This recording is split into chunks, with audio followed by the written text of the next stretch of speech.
in the form of a kauri tree, separated the earth and the sky in New Zealand to create and bring light into the world. The kauri story was the very heart and beginning of the New Zealand creation story. Well, I'm amazed. And we are doing that at the Kauri Museum. Here's one. How cool. Kids 6 to 13, they all loved it. Jason Kiora and Sarah Manning, Leonie Freeman. Fantastic stuff from you both. Really appreciate your time. I'm Wallace Chapman, back tomorrow, 3:45. See you then. Lisa Owen and Checkpoint next.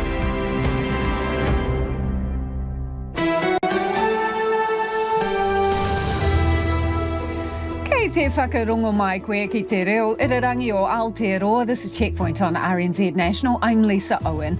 Yeah, haere ake nei. 30 minutes of quality time. The leaders of National, ACT and New Zealand First finally get face-to-face for a coalition korero. So how did it go? David Seymour is live. The Israeli military is raiding Gaza's Shifa hospital, where it alleges Hamas is hiding. Almost 2 years on the run with their fugitive father. What does that do to 3 young children? We talked to a psychologist. Mayor Wayne Brown calls bollocks on concerns about congestion charges. One of his councillors has a different take. He's live. And ask your young self this. If you found thousands of dollars of treasure, would you buy an ant farm or a puppy? The dilemma is real. We'll have the details.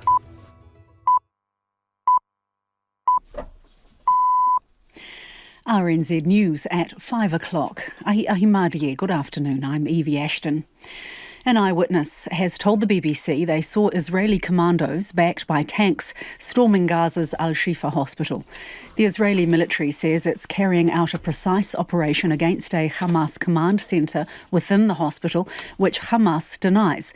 A spokesperson for the Gaza Health Ministry has told Al Jazeera Israeli forces are currently searching the basement. The BBC's Rushdie Abu Alouf has the latest. I made another contact with the eyewitness inside the hospital. He said he saw 6 tanks inside the hospital and about 100 Israeli commandos soldiers. They stormed the main emergency department of the hospital. He said one person of them was speaking in Arabic, shouting at the people, "Don't move, don't move." ACT leader David Seymour has told reporters outside of the Auckland hotel where government talks continued today that a deal is getting closer by the day. The leaders of National, ACT and New Zealand First all met together for the first time at the Pullman Hotel this morning. That was followed by individual meetings between National and its potential partners. Mr Seymour says while the three-way meeting was significant, it doesn't necessarily mean a deal is imminent. The problem is that those final stages are harder to predict because they involve getting the final agreement, and that's why I wish I could be more definitive, but no one actually can. But I can tell you we're working as hard as we can every day, meeting, agreeing, disagreeing, revising. David Seymour says talks are at the point where parties are discussing ministerial positions as well as policies. Talks are expected to continue in Auckland this week. Some Auckland commuters are not on board with the Mayor's vision to charge them for using some motorways. Wayne Brown is lobbying for a congestion charge on parts of the southern and southwestern motorways during peak travel times. The so-called time of use charge would ping drivers up to $5 and would be about 3 years away from being introduced. Emily is concerned there aren't enough alternatives in place for people to choose a different route. I think it's outrageous because not everybody gets an option in terms of what time they start or end work at. We would need more access to public transport and probably more affordability for that as well. Auckland Council will discuss the pricing at its Transport and Infrastructure Committee meeting tomorrow. The police incident controller on the day of the Christchurch terror attacks says he relied on his staff's word to confirm if St John had received requests for ambulances to be sent to the mosques. Senior Sergeant Roy Apley has given evidence to the inquest into the 51 victims of the mass shootings on March 15th, 2019. He says at 2 o'clock his team confirmed St John had been told to send paramedics and ambulances into Al Noor Mosque. I would have been talking with Dara about it. I mean, she's the one that said affirmed they've been told to go in. So I'm I'm knowing that she's somehow knows that they're on their way, and in the same way as we've previously been asking for ambulance by verbal communication. Paramedics didn't enter the mosque until 15 minutes after the broadcast on police radio. And State Highway 15 south of Kaikohe is expected to reopen shortly following a head-on crash involving a car and a logging truck. It happened just before 2 p.m. on Mangakahia Road near Tautoro. The female car driver was taken to hospital with injuries that aren't thought to be life-threatening. In sport, Black Caps skipper Kane Williamson is urging his side to embrace the fervency of Indian cricket fans when they take on the unbeaten hosts in Mumbai tonight. India are firm favourites in the semi-final, having won all 9 of the World Cup group matches, while New Zealand only scraped into the final 4. Williamson says his side won't shy away from the occasion. We're expecting a fairly blue crowd that will be supporting their team, and no doubt they'll be very passionate about that. But at the same time, I think as a player, when you get the opportunity to play in front of those sorts of crowds as well, it is special. And yeah, guys have all different levels of experience with those things, but to me it's about embracing it. The match gets underway at 9:30 p.m. A damning independent review of the Welsh Rugby Union has revealed a toxic culture of bullying and discrimination and says the organisation was an unforgiving and vindictive place to work. The review was set up earlier this year after a BBC programme reported allegations from former employees of sexism, discrimination and misogyny. It led to the resignation of Chief Executive Steve Phillips. And Adelaide United teenager Nestori Irankunda has been sold to German giants Bayern Munich for an A-League record transfer fee. The 17-year-old winger will transfer to Bayern Munich in July next year. While the transfer fee hasn't been revealed, it's believed to be $5.95 million, nearly double the previous highest. That's the news. Auckland's mayor fights for a congestion charge. I mean, this equity stuff's bollocks. This is about traffic. Christchurch gears up for its A&P show. Young urban children, it's their first opportunity, a lot of them, to see an animal, touch an animal, feel a pet lamb. The bird of the century is crowned live on air. The winner is the Putekiteki. I'm feigning surprise here. Never in a flap. Morning Report, weekdays from 6 on RNZ National. You're on Checkpoint next with Lisa Owen. Right now, the short forecast from Met Service to midnight Thursday. Northland to Taranaki, including Coromandel, Bay of Plenty, Taupo and Taumarunui. Partly cloudy with isolated showers. Gisborne to Wairarapa, also Wellington. Mainly fine, but a few showers about central Hawke's Bay and the Tararua district tomorrow afternoon. Whanganui and from Taihape to Kapiti. Partly cloudy, isolated showers developing about Kapiti this evening. Marlborough and Nelson, mainly fine today. Cloudy tomorrow and isolated showers developing. Bulla to Fiordland, fine in Westland and a few showers about Bulla and Fiordland. Rain developing south of Hokitika tomorrow evening. Canterbury, partly cloudy with isolated showers, becoming fine tomorrow. Otago and Southland, showers about the south coast, spreading elsewhere this afternoon, then clearing in the evening. Fine tomorrow, apart from scattered rain in the evening. And for Rekohu, Chatham Islands, partly cloudy, a few showers tomorrow afternoon. The time is 7 minutes past 5. I'll have traffic news and headlines for you at 20 past 5. Nā mihi Evie, tēnā koutou katoa, no mai, haere mai, ki Checkpoint I tēnei rā, ko Lisa Owen tēnei. 30 minutes, excruciatingly long or unbearably short, depending on what you're doing. It's about the number of precious minutes leaders Christopher Luxon, Winston Peters and David Seymour were in a hotel meeting room together for coalition talks this morning. The first time all 3 leaders have been face-to-face after an earlier misfire. 2 of them had arrived in Wellington yesterday expecting to meet Winston Peters, but he was a no-show, and by late evening there was a hurried exodus back to Auckland for a do-over at the Pullman Hotel. So a month on from the election, how are the punters on the street feeling about progress? Winston stalling because he likes being in the spotlight. Well, unfortunately we got that silly man Winston who's going to hold it all up till he's ready. What was he doing yesterday? Having a haircut in Ponsonby. Give us a break.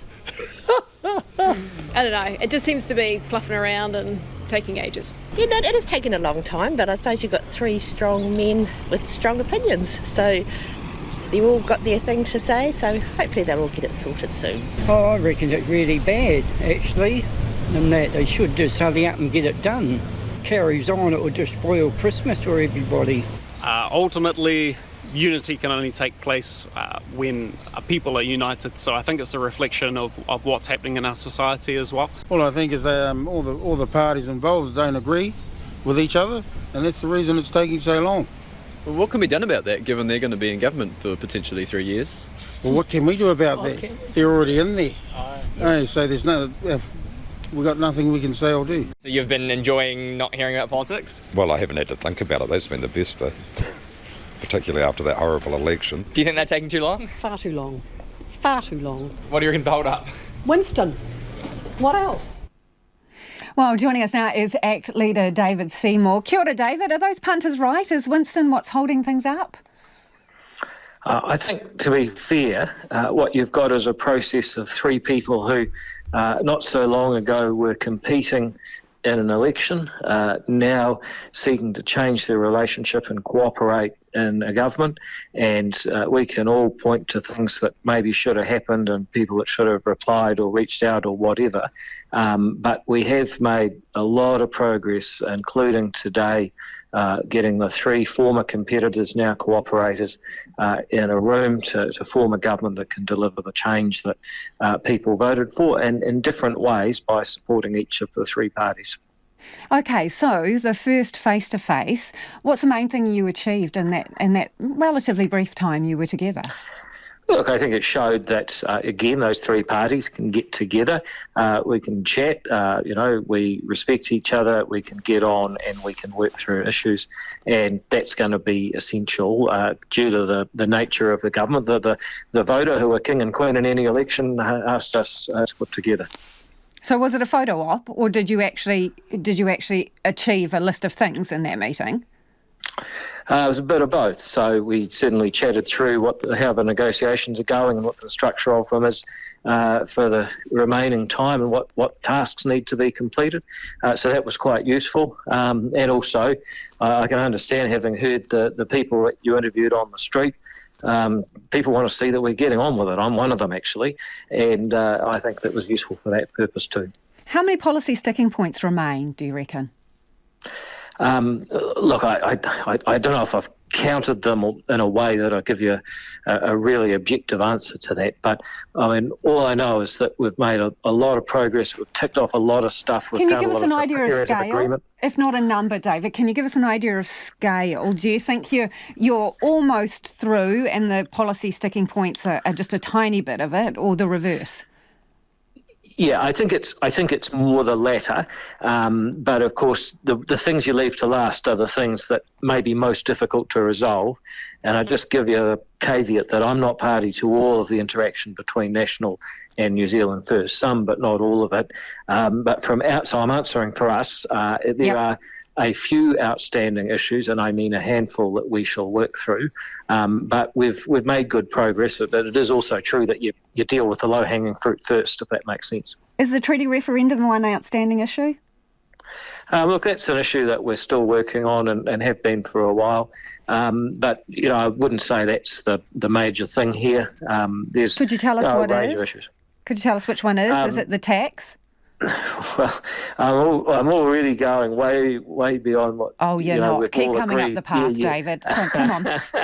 So is it tax and the issue of how to fund the promised tax breaks from National? Look, we're all walking a line here between trust and confidence with our own negotiating partners and openness and transparency. And I totally get the time it's taken and people feel that, we're paying you, we should know.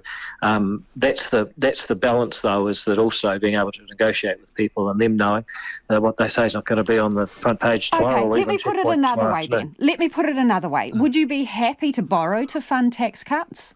Can you answer that? Look, I think it's very clear that ACT's policy is to reduce government spending, to reduce deficits, get back in front of surpluses. What about cutting KiwiSaver? What about cutting KiwiSaver contributions from the government in order to fund tax cuts? Would you do that? Well, if you were to do that, you would, assuming that the people who got reduced KiwiSaver contributions were also getting tax cuts, you might find that people were better off and the accounting was more simple. That's actually what was proposed in Act's alternative budget, and you can imagine that that's the kind of proposal that we take to the table. But again, I'm not going to break confidence with the other parties as to where that's got to so far. Okay, so how far through are you with ministerial positions? Once again, I mean, that's part of the mix. We've always been keen to get the policies sorted before the positions for politicians, but we're having discussions about both the policies and the positions. Okay, so in terms of the positions then, ministerial positions, both of the support partners, i.e. New Zealand First and ACT, are you both going to be in Cabinet? Well, again, the final, I know this is a bit of a frustrating exercise, but again, the final shape of that, I don't think it's been agreed, and I don't think it's my place to say whether it has, but that's, I think it would be good, at least from ACT's point of view. We would like to be in Cabinet because people trusted us with their party vote to make sure it's a government of real change, and the influence of being in Cabinet is certainly one way to achieve that we'd like to be able to have. Are you frustrated at all by this process? Yes and no. I mean, certainly it's taken a long time. I heard what people said on the street. It does require a lot of back and forth as you try and turn three competitors into three cooperators in government. On the other hand, there's a question of how long should it take. I mean, we've only done this 10 times in New Zealand history. It only happens every 3 years, and every time it's a slightly different version with different people and different parties and different needs, or who needs who the most, I guess. So in that sense, it is actually a difficult thing to put an exact time on. Now, that's not excusing, that's just trying to answer whether or not I'm frustrated. Well, you could be. But then you got to work out, well, what is a good time to do this? I also just make one other point, that is, there's obviously right now some urgency, but if we get it wrong and don't have a stable, united government that gets stuck into fixing the problems people elected us to solve, I don't think anyone in 2 years' time will thank us for having signed a document 2 days earlier because we rushed. So, okay. That's another balance that we're trying to strike. Do you think you would have a government by now if Winston Peters and New Zealand First were not involved? I don't think that that's necessarily true. It may be true that if there were only two parties rather than three, it would be mathematically simpler. Okay, and just in terms of the logistics, who decides the meeting schedule? Was it Winston Peters who decided today in Auckland 3 leaders meet? No, there's no decision-making process like that.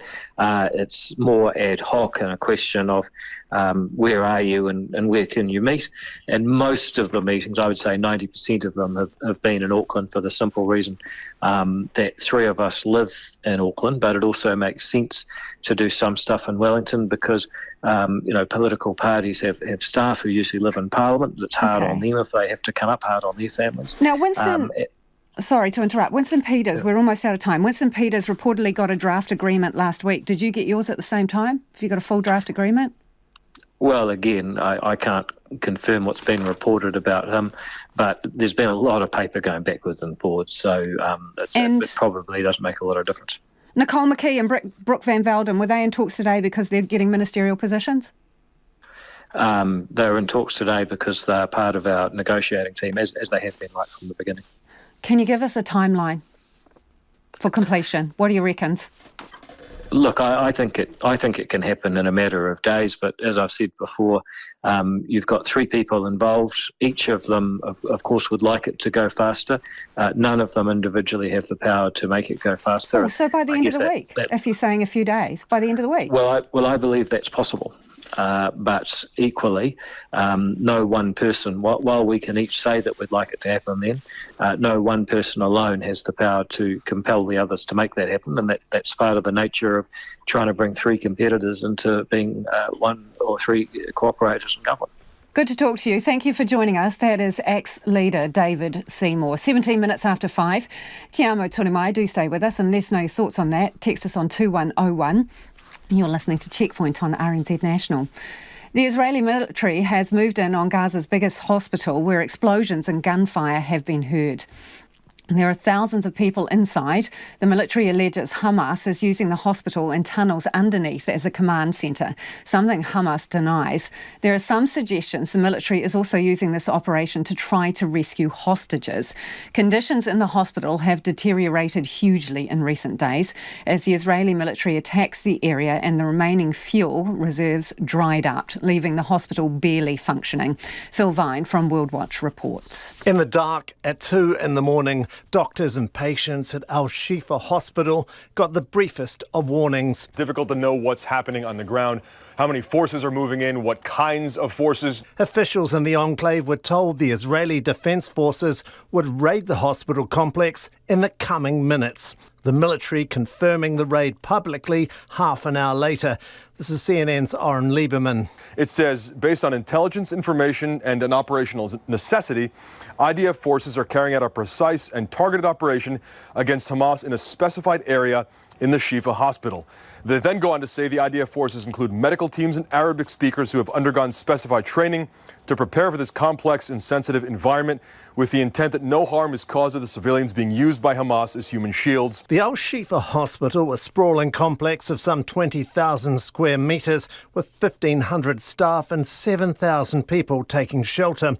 The IDF's Colonel Peter Lerner says it's a precise operation focused on one particular area. Localised and specific in a specific location. So we're not overrunning the hospital, but we are conducting a very precise and targeted operation. Hinting that this raid may involve rescuing some of the 240 hostages taken by Hamas on October the 7th. We have intelligence and indeed operational necessity in order to defeat Hamas and perhaps rescue hostages. Doctors say a lack of fuel has already turned the medical complex into a mausoleum.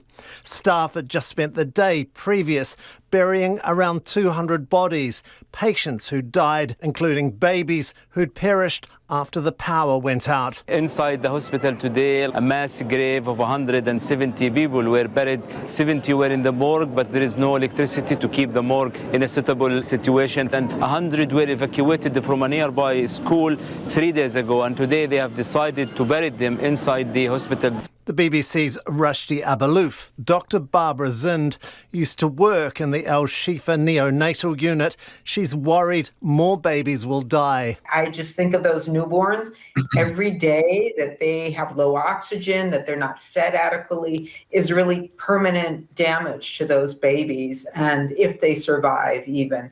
The Israeli military has been saying for weeks that Hamas is operating a substantial command and control node underneath Shifa Hospital. The Hamas-run health authorities have repeatedly rejected this assertion. Today, the White House backed up its ally Israel, saying US Army intelligence concurs. Here's the deputy spokesperson from the Pentagon, Sabrina Singh. We do have information that Hamas and the Palestinian Islamic Jihad uses some hospitals in the Gaza Strip, including the Shifa Hospital, as a way to conceal and support their military operations and hold hostages. They have tunnels underneath these hospitals. The IDF acknowledging the level of risk. Obviously, it's a complex operation, but we are going out of our way in order to mitigate that threat, and that is why we've announced, we've informed, we've had open channels, we've tried to facilitate and bring down the amount of people and tens of thousands of people that were taking refuge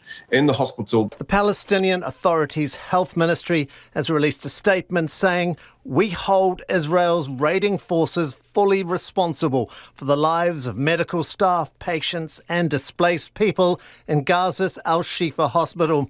A heavy responsibility given the hour and the circumstances. Not only are there non-combatants in Shifa, but some of the most vulnerable civilians. Sick, injured, men, women, children and premature babies. No doubt Tel Aviv's critics will be watching closely to see if Israel can prove its claim of military necessity. Phil Vine from World Watch there, 22 minutes after 5, and you're with Checkpoint on RNZ National.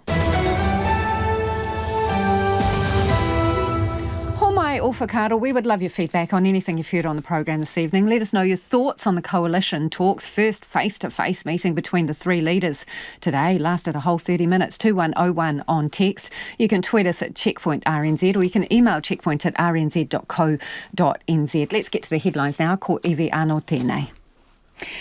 ACT leader David Seymour admits the coalition talks are taking time, but says today's meeting was congenial and promising. The three party leaders involved in coalition talks to form the next government have been in the same room together for the first time since the election.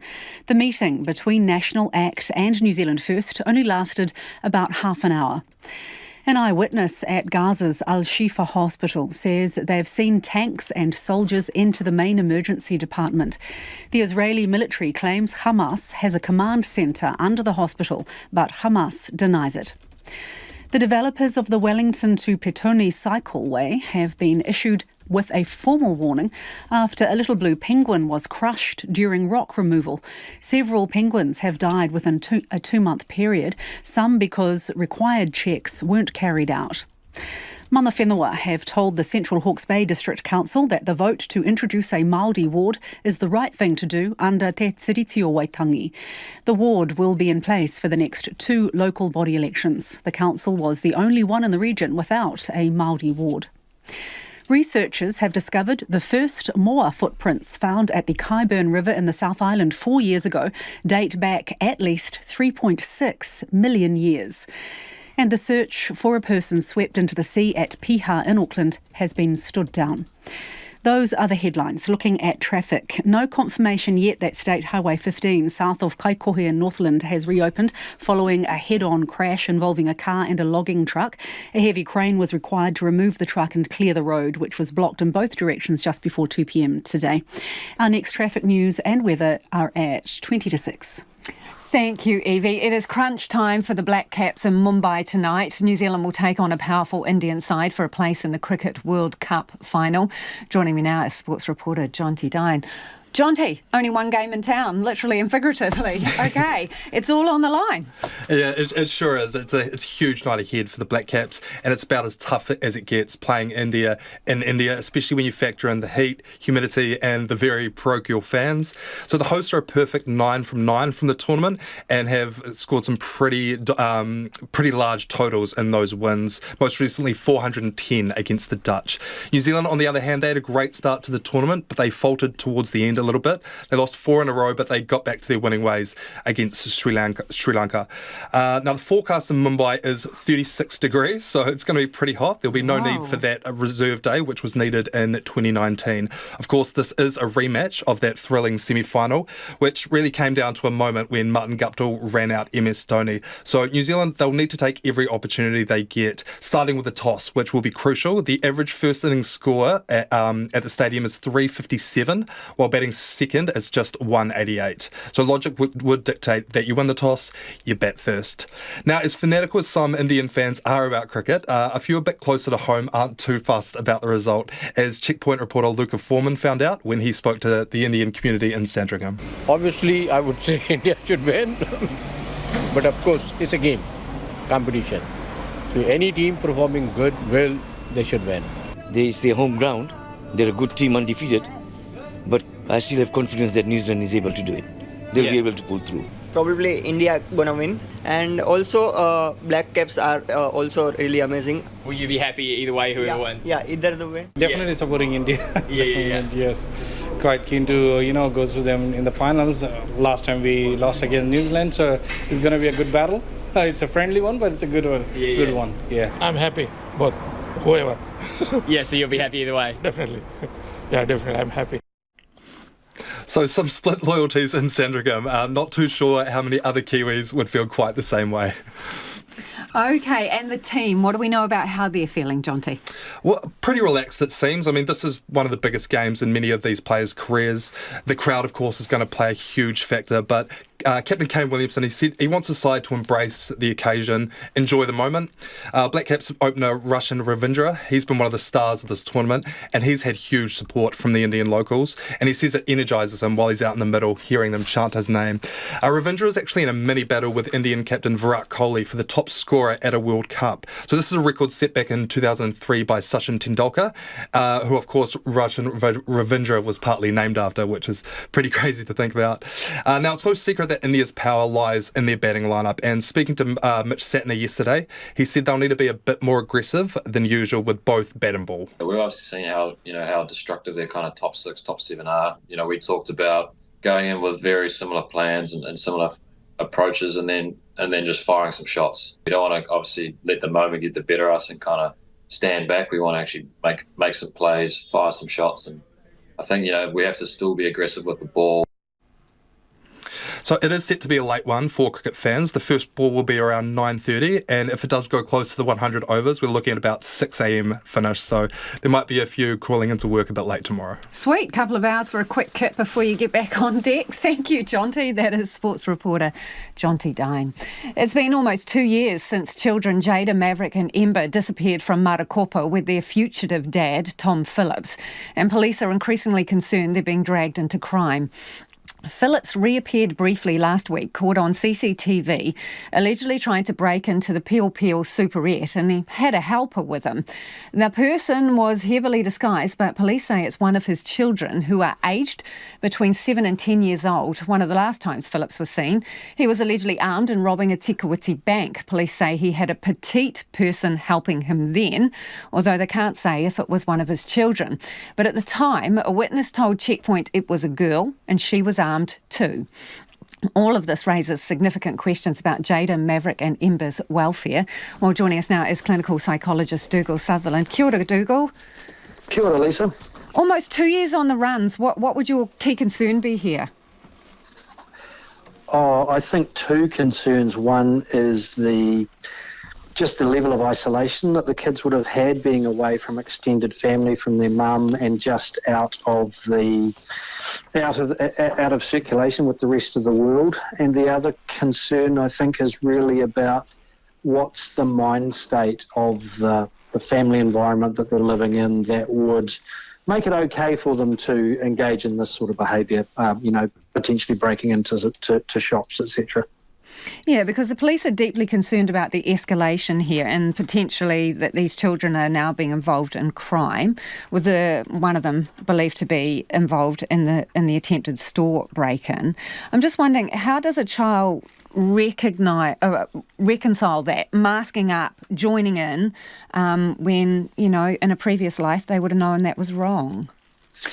Look, I think it speaks to perhaps how long they have been away from the rest of society. And the problem is, of course, none of us have any further information about the environment that Dad and the kids are living in. Two possibilities spring to mind. One is that Dad is being very authoritative and, directing, instructing, forcing the kids into doing this.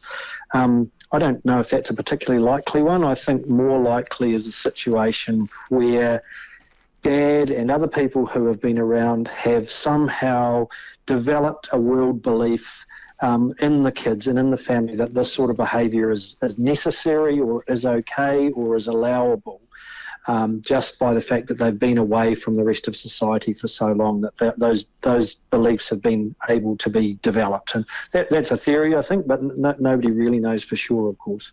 So, Dougal, is there a possibility that they're being sort of poisoned to the outside world, that other people are to be feared and avoided as such?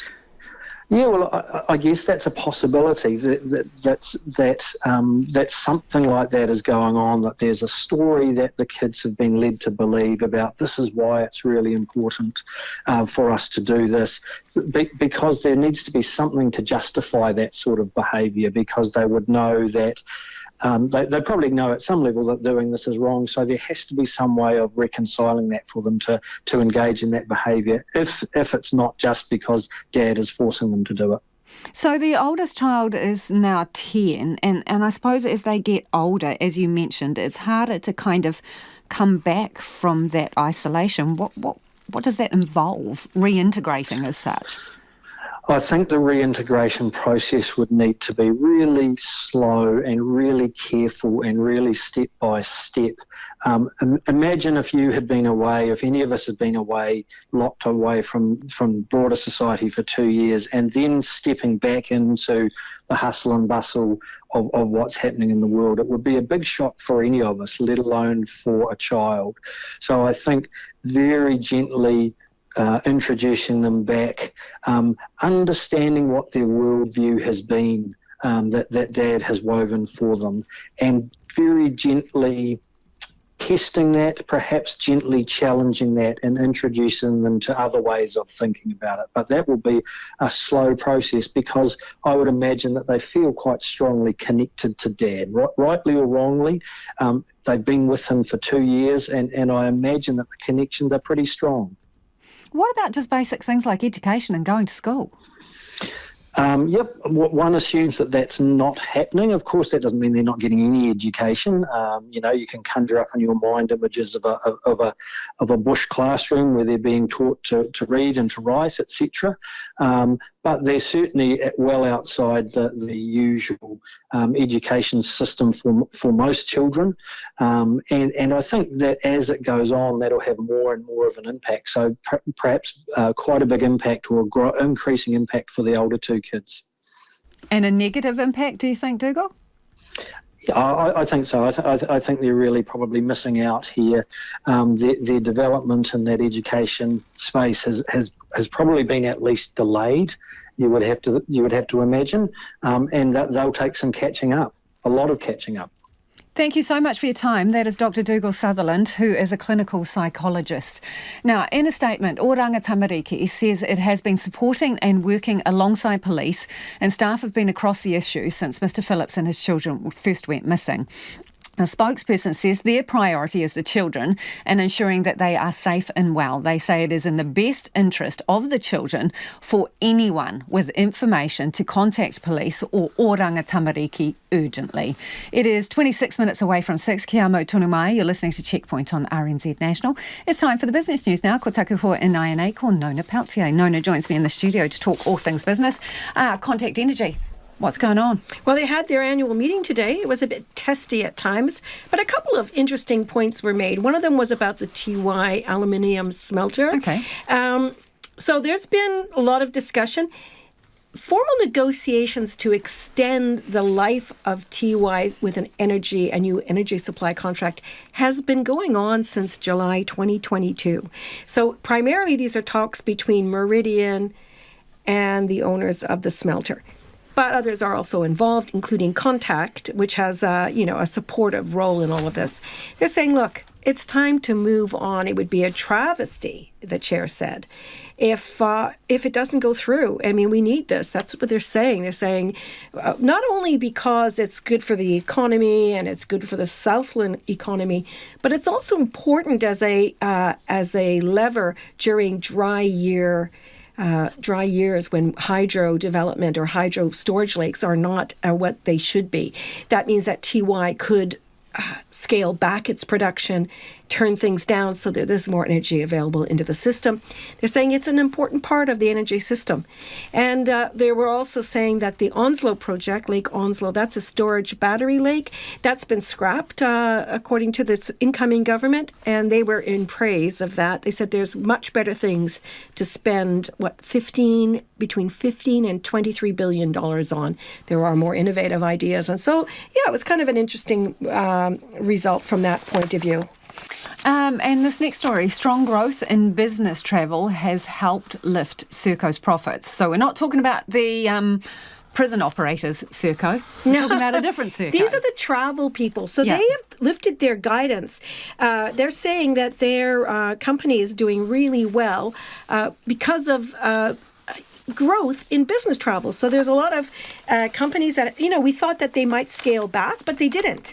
So business growth is still really strong. They are finding that the demand is there. And so when we talked about, Zooming and all this other idea that happened during COVID, that businesses would scale back on travel, it hasn't happened, in fact. So there you go. Okay. What are the numbers for the markets, please? The bulls are back, Lisa. They're back in the market big time. So the top 50 index, it rose 1.6% today, 180 points up to 11,352. And you might think, why did that happen? Well, I'll tell you, because the inflation data in the United States was weaker than the market had been anticipating, giving rise to hopes that the U.S. Federal Reserve will just go away and stop raising interest rates, also remove the threat. So what did that do to our dollar, you might ask? Well, I'll tell you, 60.2 U.S. cents today. We haven't seen it over 60 for ages. I don't even remember when that was. Do you? No. 92.6 Australian and 48.2 British pence. And that is a correct number, Lisa. Clearly an exciting day in business. It was an exciting day. Thank you, Nona. Nona Peltier there with Business News. More details have emerged about an attempted breakout that ended in a standoff on an Oranga Tamariki Youth Justice Facility's gym roof. RNZ has obtained reports about the incident, revealing what happened at Te Punawai or Tuinapo in Rolleston near Christchurch on Waitangi Day. It's not the only incident at the facility this year, and our reporter Jimmy Allingham joins us with more. OK, Jimmy, what happened on Waitangi Day? Well, from the reports that we have, and there are some redactions in there, so we don't know exactly the movements of all the youths, but this on Waitangi Day kicked off in the evening where the youths attempted to barricade themselves into a particular area, and as they did so, a staff member was assaulted with an improvised shank. They were stabbed twice in the neck and suffered minor injuries. Another staff member there's an attempted assault of another staff member, but the staff members, when they realised it was a bit of a dangerous situation, they withdrew to safety and locked this particular part of the facility. But the youths involved managed to smash their way out of a bedroom window, go over a ring road and make their way onto the facility's gym roof. So the 5 of them were up there for about 3 hours. The standoff ended just before midnight. It was, these reports say, a planned event. There was a sprinkler actually that was set off during the day a bit earlier, and that was probably when this was supposed to happen, but didn't kick off till a bit later around bedtime. And yes, the evidence suggests too, there was some evidence to suggest, from staff that maybe there was a former resident of this facility parked outside to help these 5 with their escape, which wasn't successful, but the evidence wasn't quite there for the reviewer to say that that was a definite. So why did this all kick off? Well, the review that we have, an external review, found 8 factors, 4 of which were redacted, so we can't see them. And one of the factors was talking about the facility's infrastructure, and a lot of redactions there mean we can't really tell what needed to be improved. But what we do know is that there was some mixing between units which happened in the weeks leading up to this, and that could have created the situation where the youths gave them time to plan this. So one of those mixing events, as they're referred to, happened in January, and another one that was supposed to happen in February, early February, before Waitangi Day, was actually cancelled after some weapons were found.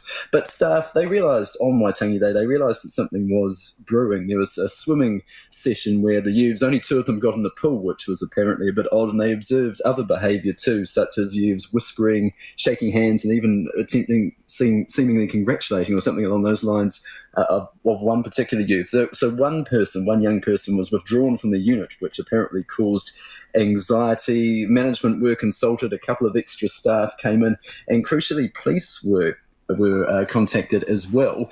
But the police couldn't force their policies not to really do anything until a crime has been committed.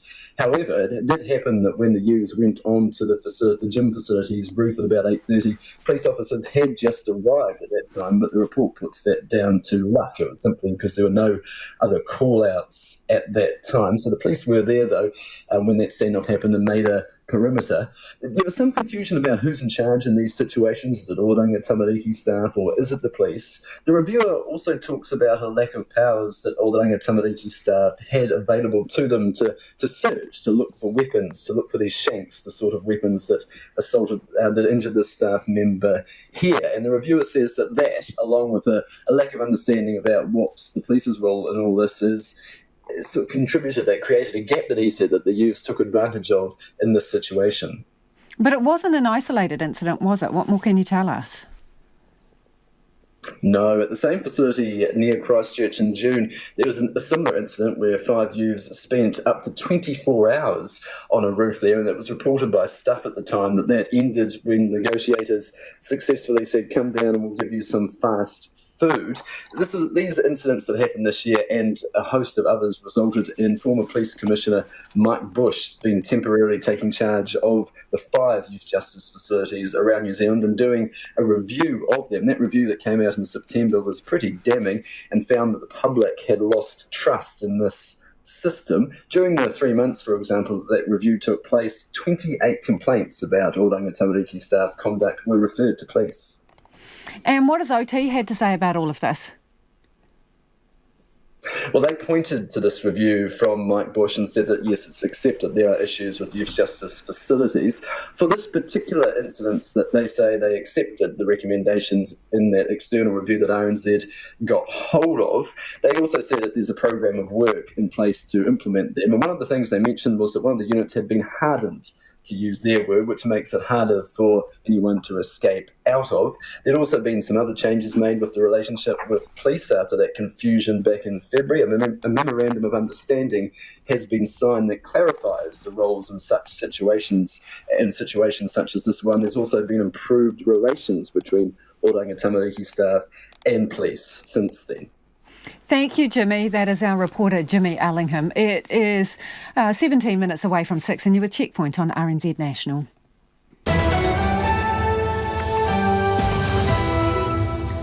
Homai o whakaro, do keep your feedback coming. A lot of you getting in touch about the coalition talks. We'll get to some of that a little later. You can text us on 2101, tweet us at Checkpoint RNZ or the email address checkpoint@rnz.co.nz. Evie's here with the headlines. Anaya Evie, mina pitspita korero. The US says it doesn't want to see a firefight as Israeli commandos storm Gaza's Al-Shifa hospital. An eyewitness has told the BBC that they saw tanks and soldiers enter the main emergency department. Hamas denies Israel's claims it's using the hospital as a command centre. ACT Party leader David Seymour says today's coalition talks to form the next government have made progress, but the leaders are still working through their differences on tax policy. The half-hour meeting with National and New Zealand First was the first time the three parties have been in the same room together since the election. Mr Seymour believes a deal is possible in a matter of days, but acknowledges the other parties could have different timetables. Hawke's Bay mana whenua have told the District Council that the decision to introduce a Māori ward for the next 2 local body elections is the Council's chance to be a better treaty partner. The Council was the only one in the region without a Māori ward. Australian police have arrested 28 people in Sydney who they allege are part of one of the most powerful organised crime syndicates in the country's history. The group has links to Lebanon and is alleged to have moved more than $1 billion of drugs, guns and tobacco. And protesters and supporters have turned out as China's President Xi Jinping starts his first visit to America in 6 years. It began with an agreement from both countries to battle climate change. Those are the headlines. Looking at traffic, a heavy crane has had to be used to remove a logging truck from the site of a head-on collision with a car south of Kaikohe in the far north. The crash blocked State Highway 15 in both directions just before 2 p.m. today. Responders were hopeful the road would reopen at about 5 o'clock 46 minutes ago, but we haven't had confirmation from Wakakotahi on that. Text us on 2101 if you have more information there. Our next news and weather are at 6 o'clock. Well, let's stick with the traffic theme. If you are sitting on the motorway in traffic right now, Auckland's Mayor wants you to pay for it. Wayne Brown is lobbying for a congestion charge to be put on motorways around the city for peak travel times, saying it would drive a change in behaviour. The so-called time of use charge would ping drivers a few dollars if they're hitting certain roads at certain times of the day, but there are concerns not enough alternatives are in place for people to choose a different route. Emma Stanford reports. Wayne Brown calls it a simple solution. Travel at peak time on the motorways, you pay. What we want to do is discourage people from getting onto those roads at certain times. And so some people, if we put on a charge, some people will drop off and then the traffic will flow quicker without building any extra roads. But these Aucklanders are not on board with the Mayor's vision. I think it's outrageous because not everybody gets an option in terms of what time they start or end work at. We would need more access to public transport and probably more affordability for that as well. Personally, those ideas only work in places where there's viable alternative transport options. It seems pretty steep. I don't know what it is in overseas, but $5 if you're doing that every day with no other way of doing it, then yeah, it'd be quite expensive. The charges would be put on State Highway 1 between Penrose and Green Lane and State Highway 16 between Lincoln Road and Te Atatu Road during peak travel times. Mayor Wayne Brown says at rush hour, those areas get jammed. You can't afford to put another motorway in, and you don't need one because the roads are not used all day long. In fact, they hardly use it all at night. Mr Brown says it is not about gathering revenue, but a solution to change behaviours. It would cost drivers between $3.50 and $5 per trip, and the Mayor thinks it's probably 3 years away from being introduced.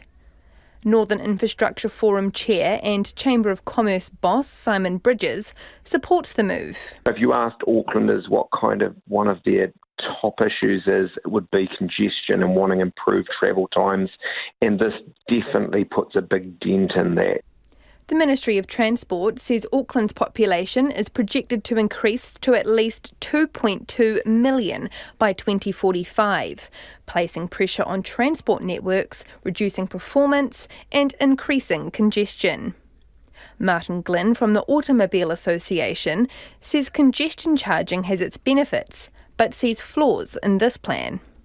$5 for a worker who's coming in the morning peak and going out in the afternoon peak, that's $50 a week. That's a lot of money for a lot of people, particularly low-income people, and a lot of them aren't working in the city centre. People who work in industrial zones in particular don't have really good public transport options available to them. But the Mayor's got no sympathy for those who might be caught by the fee. Well, is it unfair on everybody else that's paid for that road and doesn't use it? I mean, this equity stuff's bollocks. Well, this is about traffic. Public Transport Users Association Chair Neil Robertson says there needs to be appropriate alternatives for people who don't want to pay the charge. The alternatives really need to be in the form of very, very efficient and easy to use public transport, and that's not really altogether the case at the moment. Legislation to allow congestion charging narrowly failed to pass in the last Parliament, but is parked up ready to go. Auckland councillors will get together to discuss the issue tomorrow. It is 10 minutes away from 6. Let us know what you think about that. 2101 on text. Kia mau tonu mai. Do stay with us. You're listening to Checkpoint on RNZ National. A social enterprise in Wellington is helping residents pay their power bills. Toast Electric uses its profits to cut bills for households struggling to afford heating and hot water during winter. And while experts welcome the move, they say regulation is needed to ensure fairness in the electricity market. Crystal Gibbons reports. Toast Electric, part of the Sustainability Trust, has been offering power in Wellington, Kapiti and Horowhenua for just over a year. The not-for-profit supplier has just over 500 customers, with around 100 of those on its energy wellbeing program. They have their energy bills capped at what they can afford. Energy manager Phil Squire says the company also offers free home checks to help householders use less energy. Some of the things we've seen are the kind of simple stuff, but you wouldn't pick it up without being a local organisation, trusted and able to look in people's homes. Things like leaky hot water cylinders or leaky hot water taps. And people don't understand it's a huge energy bill for a household. Vanessa Thomas has her winter bills capped and says it's been a game changer. In the wintertime, without hesitation, I've been able to run the heat pump. So this has been the first winter where our house has actually been lovely and warm and dry. I've been able to have hot baths for my chronic pain, use the oven without hesitation, and this is a big one over winter, being able to use the dryer without hesitation and not have the clothes hanging around inside the house. Peter Davis is a full-paying customer. He says switching to the social enterprise model was a no-brainer. I was just going to be effectively paying the same amount, and that there would be a social benefit from doing so because somebody else will be getting some cheaper power if they're kind of in a situation where they can't pay their bills. Households eligible for the subsidy are referred to Toast Electric by budget advisory services such as those supported by FinCap. Senior Policy Advisor there, Jake Lilly, says while social enterprises can help address energy hardship, they aren't a silver bullet. We get calls from financial mentors saying that they're really stuck because the person's got a bad credit rating and they just can't get power to make a clean break and start paying and get all those essential things that come with electricity, like getting warm water in their property that they've just moved into. So we really need a right to access power, and that needs to be from any provider. Jake Lilly says people under threat of disconnection will do anything to pay their power bill, sometimes going without food. Energy markets expert Jeff Bertram says Toast Electric is doing great work, but it's really just a band-aid. He says the electricity market is an anti-competitive monopoly. What's really needed to solve the problem of energy poverty across New Zealand is to seriously address the problems with the market as it has been set up. And that does mean staring down very large, very powerful vested interests in big business. Jeff Bertram says power costs are a huge squeeze on households and there needs to be more competition and regulation in the energy market. 2 young school kids have discovered actual treasure, potentially worth thousands of dollars, at a secret spot on a Coromandel beach. 9-year-old Kaylin and 7-year-old Eva discovered a chunky lump of Cody resin or gum while out wandering the shore. In the past, the fossilised resin, a byproduct from Cody trees, has been used for chewing gum and medicines, but now it's mainly decorative when it gets polished out. Now, previously, a 10-kilo lump of the stuff sold for $16,000. We caught up with Coromandel dad, James McMillan, and his children, Kaylin, who is 9, and 7-year-old Eva, to see what the young beachcombers plan to do with their find. My mom thought it was just a rock, but I saw that was cowrie gum. They've been collecting little bits of cowrie gum over the years because after rain events up here, we seem to find them on the coastline. So they've got their eye in for collecting little bits of cowrie gum, but they've never found one this big before. Callan, can you show it to us, please? Whoa, that's a whopper. How big do you reckon that is? Is it the same size as your head, or is it bigger than your head? Bigger, I guess. Bigger than your head. That is amazing. Do you know how much it weighs? 277 kgs. Oh, not kgs, grams. Grams. Yeah. 2,000 grams, basically, just over. Whoa, it would be a whopper if it was kilograms. Can you hold it up for us again? And because some people will be listening and not watching, can you describe what does it feel like? What does it look like, Callan? It feels rough. Some pieces feel smooth, like this area, right here and here. And what colour? How would you describe the colour? Golden. Golden. Golden. It's kind of like a white gold color. Whitish, goldish, sandy. Yeah, on it. Minerals. Eva, did you know what it was when you saw it? Did you know what it was? When I saw it, I didn't even touch it because I thought it was like someone else's. And I got confused what it was when I first saw it. So I keep walking past it. And when Callum picked it up and brought it in the car, he finally told me. Do you guys have any idea how much it is worth? $2,077. Yeah, apparently if we can find the right buyer, it might be worth it. $1 a gram, so yeah. Yeah. Callum's saying it's $2 million. No? I think When did I say that? I think people might like to make jewellery out of it. Yeah. Yeah. So what do you think of that, Callan, that it's worth, wow, a couple of thousands of dollars? That's a lot of money. What would you do with the money if you ever sold it? Ant colony. At the moment, he's keen on an ant colony. Yeah. An ant colony. I think he might be able to afford an ant colony if he were to sell it. Callan, what do you want to do with it? Keep it for a bit, maybe, or keep it for a bit, polish it, and then sell it, maybe. What do you know about polishing it? What happens if you polish it? It goes smooth. It goes smooth. You can see through it, kinda.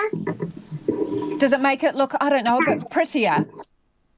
Yeah, I guess. What about you, Eva? What do you reckon you should do with it? I want to sell it. She wants a golden retriever.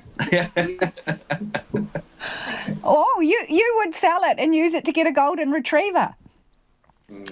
Wow, I think I might be on your team, Eva. I reckon that's a good idea. Eva's keen on a pet, I think. It's a pretty impressive find, and I'm just wondering, do you want everyone else looking in the patch where you found it, or are you going to keep that a secret? It's a big, big secret. Well, you be careful to keep it. And so, Callan, is it your Cody gum, or are you in partnership with your sister, or is it yours? My.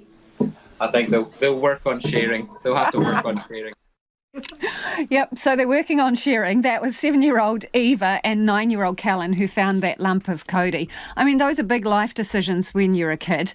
Do you sell it, get the couple of grand, buy an ant farm, or do you buy a puppy, a golden retriever puppy? Interested in your thoughts on that? 2101 on text. Ask your younger self that question.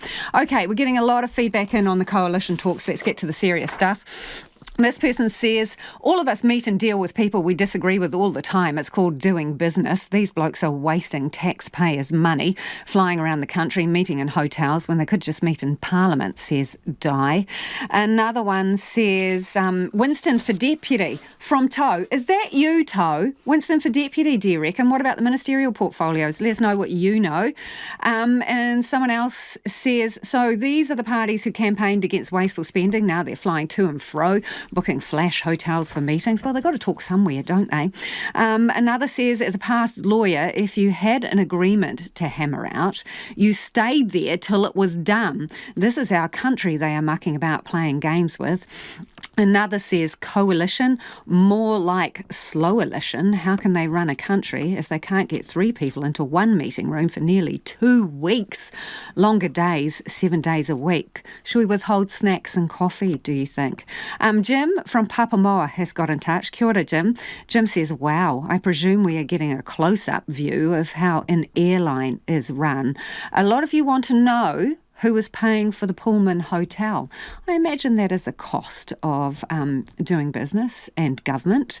Another says, we seem to be all doing well enough without a government. Peters is showing us how he will behave over the next 3 years. RNZ News at 6 o'clock. Good evening. Tēnā tātou. Ko Evie Ashton tēnei. ACT leader David Seymour says he believes a deal is possible in a matter of days, but adds no one party can force the others to follow the same timetable. He told Checkpoint National ACT and New Zealand First are now discussing possible ministerial positions in the new government as well as policies. There was a significant half-hour meeting in Auckland today where all 3 leaders sat down together for the first time. Mr Seymour says it was a useful exercise. We certainly chatted through how the negotiations are going and what the structure of them is for the remaining time and what tasks need to be completed. And also, people want to see that we're getting on with it. I'm one of them, actually, and I think that was useful for that purpose too. David Seymour says agreement's been reached across several areas, but as would be expected, the tougher issues are the ones that still need work. Citing confidentiality, he wouldn't say if one of them was around funding National's tax cuts. The Israeli army is raiding part of the largest hospital in the Gaza Strip. The military described the operation at Shifa as precise and targeted against Hamas. An eyewitness told the BBC he'd seen 6 tanks inside the hospital grounds and more than 100 soldiers entering the main emergency department. Tisak Saar is the Israeli Deputy Consul General in New York. We are doing everything we can to dismantle the capabilities of Hamas. Hamas is a terrorist organization who embedded its fighters and capabilities in and under the Shifa hospital. And by the way, it's not the only hospital where they did it. And we are doing everything we can to make sure that we can also free hostages. Hamas denies using the Al-Shifa site to conceal a command centre for launching attacks. A clinical psychologist says Tom Phillips is likely to be sharing a worldview with his children that it's okay to commit crime because they're not part of normal society. It's been almost 2 years since Jada, Maverick and Ember, now aged between 7 and 10, disappeared from Marukopa with their father, Tom Phillips. He was caught on CCTV last week, allegedly trying to break into the Pio Pio superette, and he had a helper with him, who police believe is one of his children. Clinical psychologist Dougal Sutherland told Checkpoint it's likely that Tom Phillips is telling the children a story that makes it okay to engage in criminal behaviour. No casualties have been reported from Cyclone Mel in Fiji as the storm moves southeast into open water. However, nearly 6,400 people are still in 180 evacuation centres, and the National Disaster Management Office is urging people to remain vigilant. Director Vasiti Soko says some landslides have been reported. She says the main priorities will be restoring critical infrastructure, supporting essential services, distributing food rations, and mobilising damage assessment teams. All schools, businesses and government offices will reopen tomorrow. The cyclone has been downgraded to a Category 2 and is forecast to continue to weaken, with most warnings expected to be lifted this evening. 19 properties in Wairua have been red and yellow stickered following last week's heavy rain. It caused significant damage in Whakaki, Nuhaka and Mahia, including to the old Nuhaka School, Kahungunu Marae, and the Mormon Church, where Nuhaka School had moved to following Cyclone Gabrielle. Mayor Craig Little says the council is working with the school to find a solution. He says his heart goes out to those people who suffered in last week's heavy rain. Meanwhile, a dropout on the Mahia East Coast Road has reduced the road to a single lane under traffic management. Labour MP Pene Henare says he's at peace with the results of the final recount for Tamaki Makaurau. Mr Henare took to Facebook Live after it was confirmed that Takutai Tash Kemp retained the electorate, increasing her margin from 4 votes to 42. He says it's been an honour and privilege to represent Tamaki Makaurau and thanked his whānau and supporters. E haere tonu ana ngā mahi, the mahi still continues. I'll still be a strong voice for the whānau here in Tamaki Makaurau and for Māori across this country, as I have been in so many different spheres of work. Pene Henare defended his decision to seek a recount, saying voters deserve to know the count was done properly. Independent monitoring has found widespread groundwater contamination from the Tiwai smelter is discharging into the nearby coastal waters. Southland's Regional Council has released the findings, saying the work was undertaken to fill gaps in New Zealand aluminium smelters' data. It found contaminants including fluoride, aluminium and zinc are escaping via stormwater and groundwater at levels that could pose a potential chronic or acute risk to the environment. Its chief executive, Wilma Falconer, says the site needs a comprehensive remediation plan that will address the contamination. The council has asked the smelter to use signs to warn the public about industrial discharges. And researchers have discovered the first moa footprints found in the South Island date back at least 3.6 million years. The 7 fossilised moa footprints were discovered in the Kyburn River in Otago in 2019. The research delving into their history has been published in the Journal of the Royal Society of New Zealand. Lead author Kane Fleury says they're the second earliest fossil record of moa. We've managed to show that they're 3.6 million years old, which makes them even more significant than we first thought, because there's very little evidence of moa in New Zealand and very little evolutionary knowledge of them. So much more significant than when we first thought. Kane Fleury says the Otago moa was probably relative of the heavy-footed moa and weighed 85 kilograms. That's the news. Tomorrow after 1 p.m, after 2 weeks in Korea, historian Grant Morris takes the opportunity to provide some tips to listeners who may be thinking of their own Korean adventure. And in sporting history, an honest chat with Hayden Paddon, New Zealand's most successful rally driver and the only Kiwi to have won the World Rally Champs with 8 podium finishes. He tells me about his toughest times and about what comes next when he joins me on Afternoons with Jesse Mulligan from 1 p.m. tomorrow here on RNZ National. You're back on Checkpoint next with Lisa Owen. Right now, the short forecast from Met Service to midnight Thursday. Northland to Taranaki, including Coromandel Peninsula, Bay of Plenty, Taupo and Taumarunui. Cloudy periods, isolated showers possible. Gisborne to Wairarapa, also Wellington. Mainly fine weather, but a few showers about central Hawke's Bay and the Taradua district tomorrow afternoon. Whanganui and from Taihape to Kapiti, partly cloudy, isolated showers tomorrow. Marlborough and Nelson, mainly fine this evening, cloudy tomorrow and isolated showers developing. Bulla to Fiordland, fine in Westland and a few showers about Bulla and Fiordland. Rain developing south of Hokitika tomorrow evening. Canterbury, partly cloudy with isolated showers, becoming fine tomorrow. Scattered showers for Otago and Southland, clearing tonight. Fine tomorrow, apart from scattered rain in the evening. And Te Kohu, Chatham Islands, partly cloudy, a few showers tomorrow afternoon. The time is 8 minutes past 6. I'll have news headlines for you at about 6:30. Thank you, Evie. No mai, hoki mai. This is Checkpoint, ko Lisa Owen tēnei. This equity stuff is bollocks. That's the verdict of Auckland Mayor Wayne Brown when it comes to introducing congestion charges to the city. The council's meeting tomorrow to discuss whether to bring in so-called time of use charges for some of Auckland's busiest roads. It would cost drivers between $3.50 to $5 per trip during peak times. Congestion costs the city an estimated $1.3 billion a year, but there is concern that time charges will hit those who can least afford it the hardest. Now, speaking on Morning Report, the Mayor's clearly not a fan of taking the idea back to ratepayers. I mean, this equity stuff's bollocks. Well, this is about traffic. Consultation is bollocks as well. This is one of the planks that I stood in when I went to be the mayor. It's just an encouragement to behave a bit differently so that we free up the traffic without having to build an expensive motorway or a tunnel. So that was Mayor Wayne Brown, and joining us now is Auckland Councillor Alf Filipaina. Kia ora, Alf. Is equity and consultation bollocks? Firstly, kia ora, Lisa, and I know he didn't run on bollocks.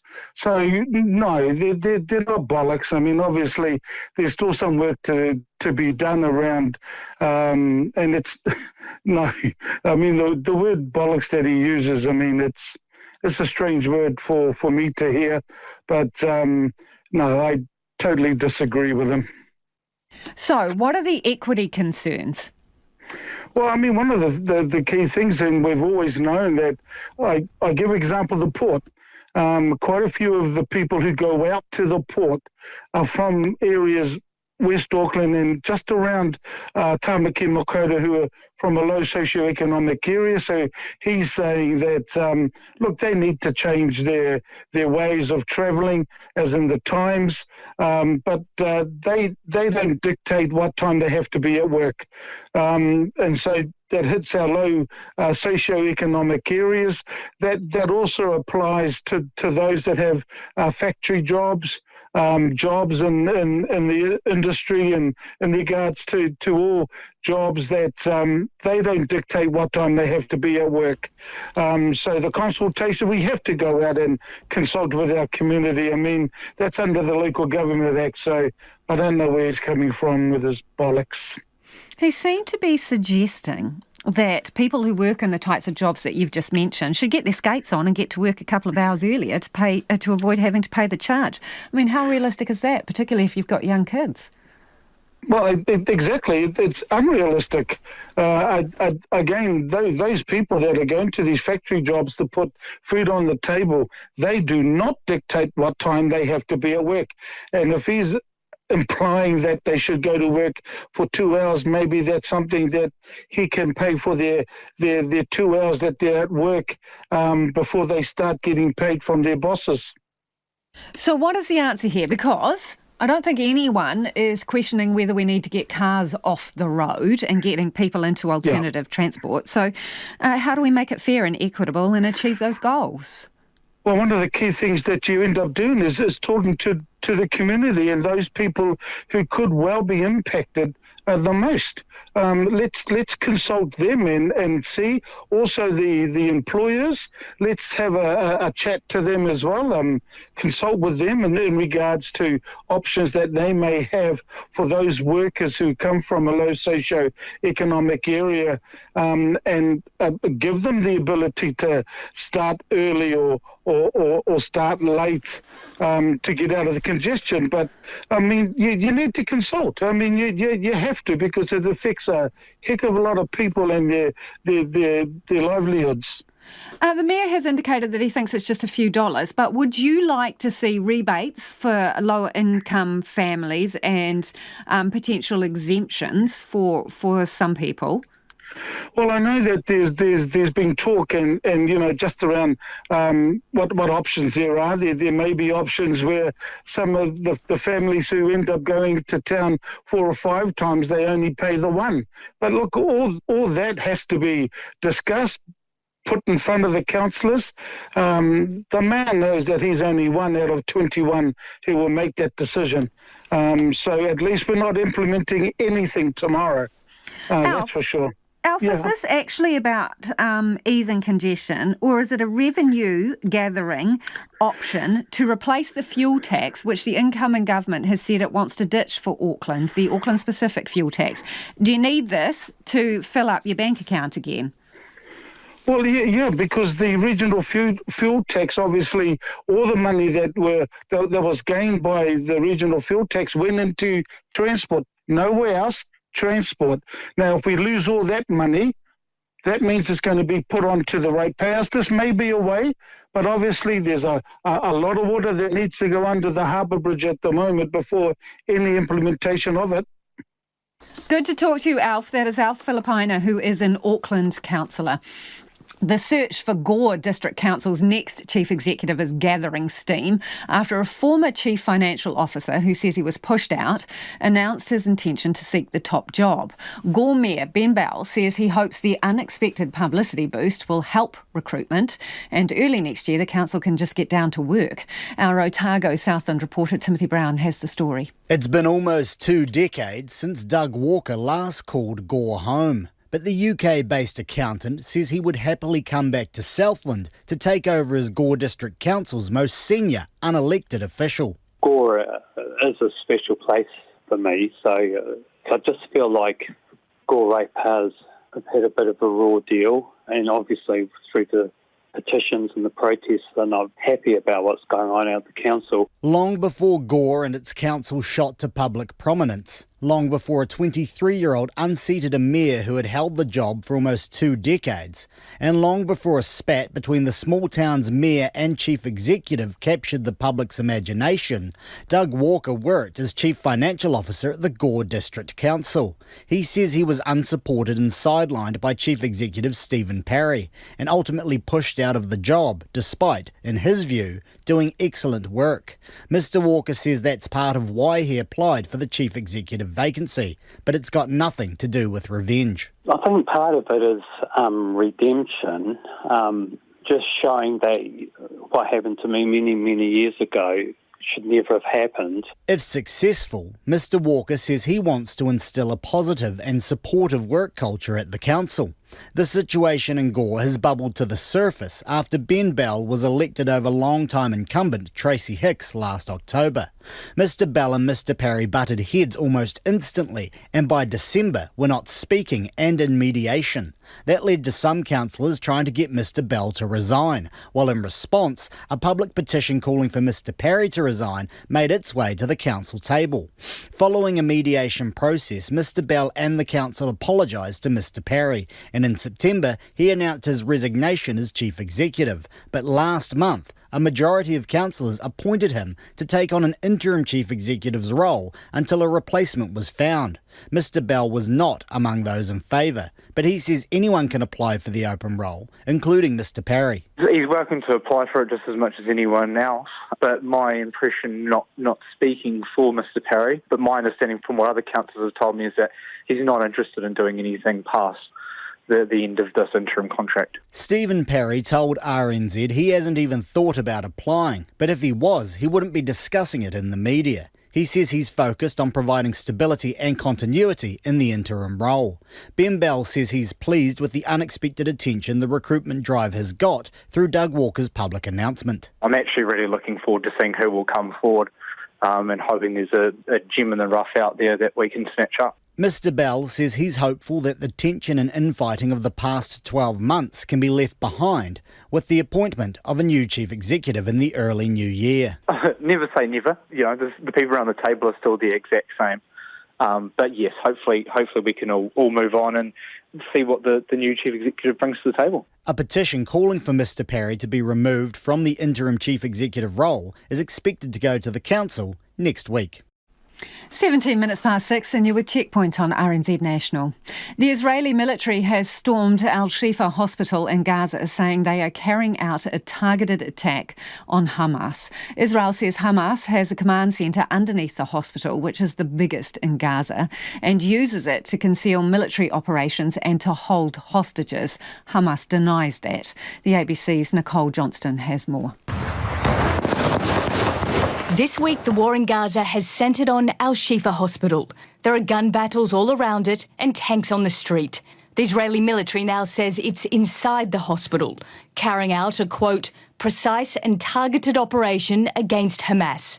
It says its intention is that no harm is caused to civilians. The US has also come out, backing Israeli claims that Hamas uses the hospital as a military centre. Hamas denies it. US National Security spokesman John Kirby. I can confirm for you that we have information that Hamas and the Palestinian Islamic Jihad use some hospitals in the Gaza Strip, including Al-Shifa, and tunnels underneath them to conceal and to support their military operations and to hold hostages. US President Joe Biden has said he hopes for less intrusive military action around the hospital and that it should be protected. John Kirby again. Hamas and the Palestinian Islamic Jihad, PIJ, members operate a command and control node from Al-Shifa in Gaza City. They have stored weapons there, and they're prepared to respond to an Israeli military operation against that facility. Now, to be clear, we do not support striking a hospital from the air, and we do not want to see a firefight in a hospital where innocent people, helpless people, sick people are simply trying to get the medical care that they deserve, not to be caught in a crossfire. But they are caught in the crossfire. Doctors at Al-Shifa hospital say they need to dig a mass grave and bury more than 100 bodies because there's no electricity to run the morgue. Israel says it has delivered fuel. Hamas says it's barely enough to run a generator for 30 minutes. And now rain has come to Gaza. 1.5 million people who fled from the north to the south are stuck in flooded tents and overcrowded homes. Amal Zakut is from Gaza City. She left her home to stay with relatives in Rafah. She says she's been told her neighbourhood has been destroyed. Regarding the people who came from Gaza, it's really terrible when we are hearing their testimonies, their bodies in the street. They are shooting people with no mercy. They are like peaceful people, like hanging their hands up and don't do anything, and they killed anyone is moving. They destroyed a lot of areas. The area we used to live in, it's like vanished. There is nothing in it. It's really unthinkable what is happening here. This is unhuman at all. You know, I don't imagine how the war keeping silent and this genocide is happened for us. Israel says it does not deliberately target civilians. Barely any aid is reaching Gaza, about 100 trucks a day through Egypt's Rafah crossing. Before the war, up to 500 trucks would come from Israel each day. But Israel has closed its border. Amal Zakut again. There is no food. When you go to the supermarket, the shelves are empty. Everything is like gone from the market. Regarding the water, we don't have drinking water. We don't have water for washing. Regards also the aid, we need electricity. We need gas. We always struggling regards cooking. We don't have gas. We don't have anything to cook on. So we collect wood and make fire to cook on it. What the benefit of bringing flour or anything without having something to cook on it? That may change soon. Israel has announced it will allow fuel into Gaza for humanitarian use for the first time since the war started. Yesterday, the UN ran out of fuel in Gaza and said if it's not urgently delivered, that all relief efforts, phone and communication, would stop working within 2 days. The former British Home Secretary Suella Braverman, who was sacked on Monday, has delivered a scathing assessment of the Prime Minister Rishi Sunak's style of leadership. In an incendiary letter, she accuses Mr Sunak of being weak and lacking in leadership qualities. She also accuses him of putting off tough decisions in order to minimise political risk to himself. The BBC's Chris Mason reports.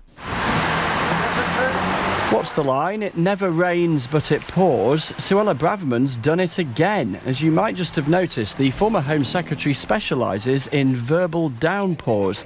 Her latest target, the Prime Minister. Here were the two of them back in March. There aren't any kisses on her letter to him tonight. She claims they did a deal. She'd back him to be Prime Minister if he delivered on key promises, including on immigration. In her missive, she writes, "You have manifestly and repeatedly failed to deliver on every single one of these key policies. Either your distinctive style of government means you are incapable of doing so, or, as I must surely conclude now, you never had any intention of keeping your promises." Suella Braverman once said her dream and obsession was to see planes taking off to Rwanda with illegal migrants on board.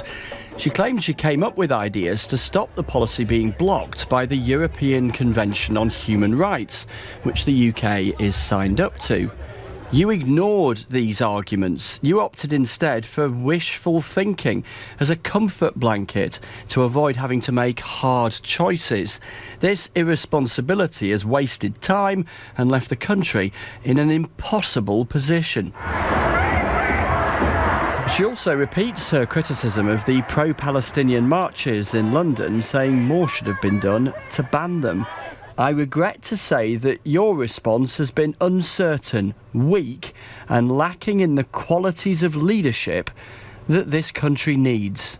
Her letter is eye-wateringly excoriating. I've never seen a resignation like it. I can't recall one from history. The Prime Minister... A Cabinet Minister finding himself on the radio had a go at claiming there's not much to see here.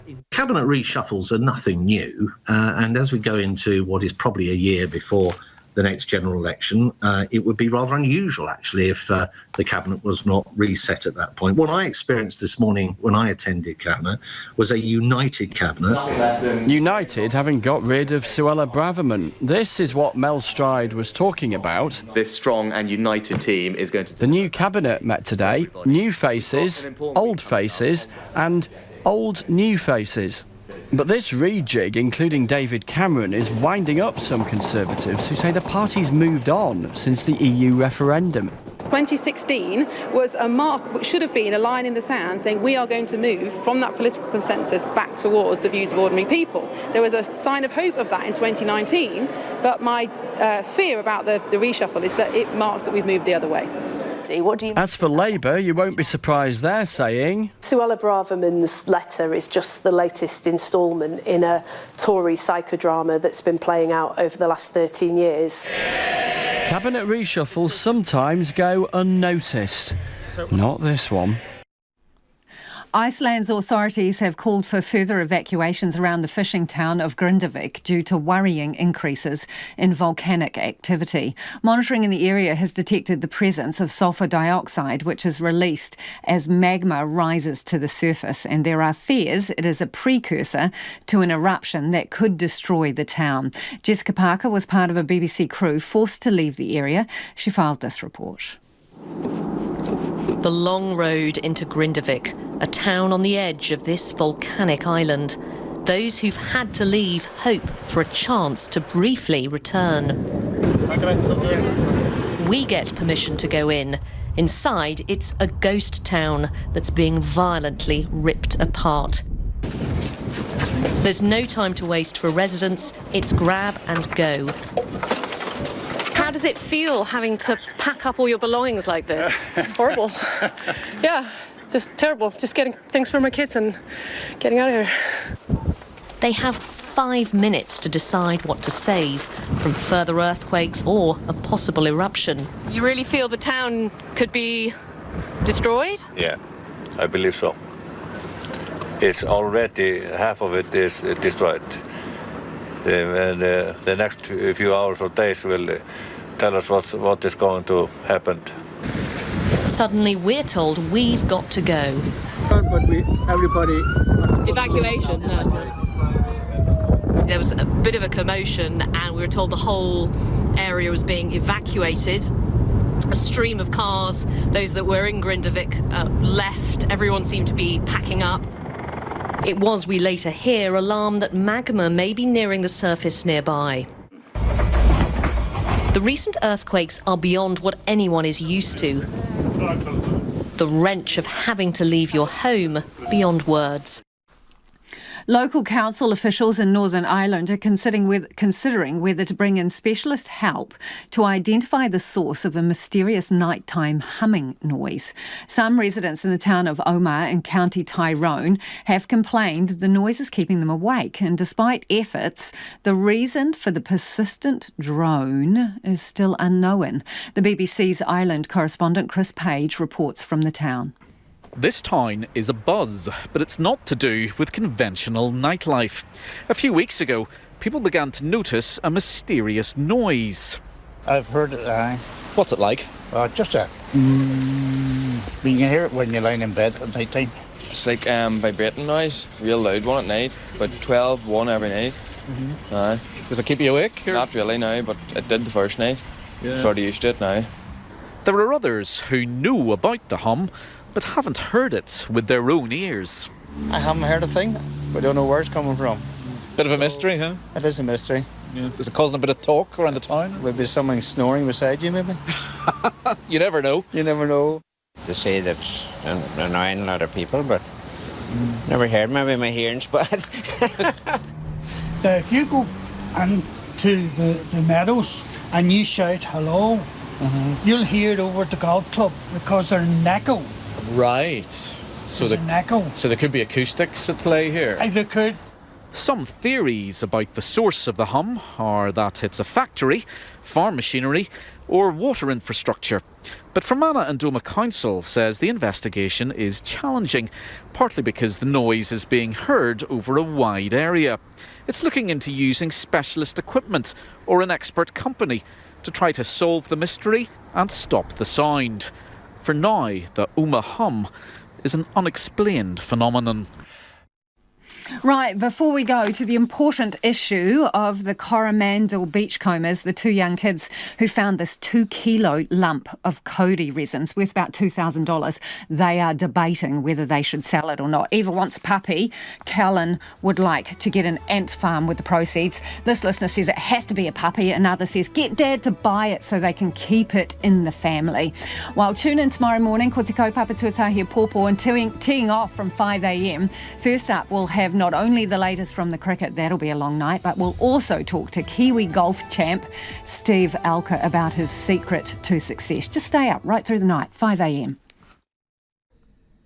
RNZ News headlines at 6:30. Good evening, I'm Evie Ashton. Israel's Deputy Consul General in New York says his country is doing everything it can to dismantle Hamas as soldiers storm Gaza's Al-Shifa hospital. ACT leader David Seymour says possible ministerial positions and policies were discussed during today's coalition talks with National and New Zealand First. A second specialist paramedic has denied being reluctant to continue to the scene of the mass shooting at the Linwood Islamic Centre on the day of the Christchurch terror attack.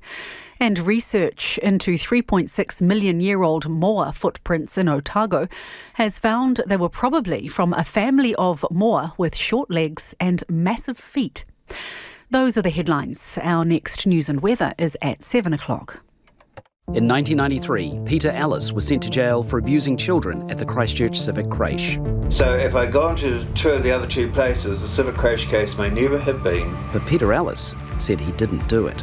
Well, you don't even think you're going to deal with something like this, so how do you deal with it when it happens? It was awful. Conviction, the Christchurch Civic Creche case, tells the full story of the case that has gripped a nation for more than 30 years. Follow Conviction on Apple Podcasts, Spotify, or wherever you find your podcasts. And you can listen to the series every Sunday after the 7 p.m. news on RNZ National. Kia ora anō, hello again. You're listening to Trending Now with me, Evie Ashton, through till 7 o'clock this evening. It's 29 minutes to 7. We begin with the detail. New Zealand's $3 billion screen industry could shrivel up without some drastic improvements in funding. One solution is to ask the big streamers to cough up. Grace, I've just seen your father. Did you know he was coming back? Mum, he can come back if he wants to. Oh, no. Are you aware of the allegations against him? Years ago, I was wrongly accused. It's being called New Zealand's best TV drama in years, the thriller After the Party. Get out of the car! You gotta believe me. I do believe you. A lot of women... It received more than $4 million in public funding, and it's eligible for a 40% rebate on spending. But there are high hopes it will get that back and more from overseas sales.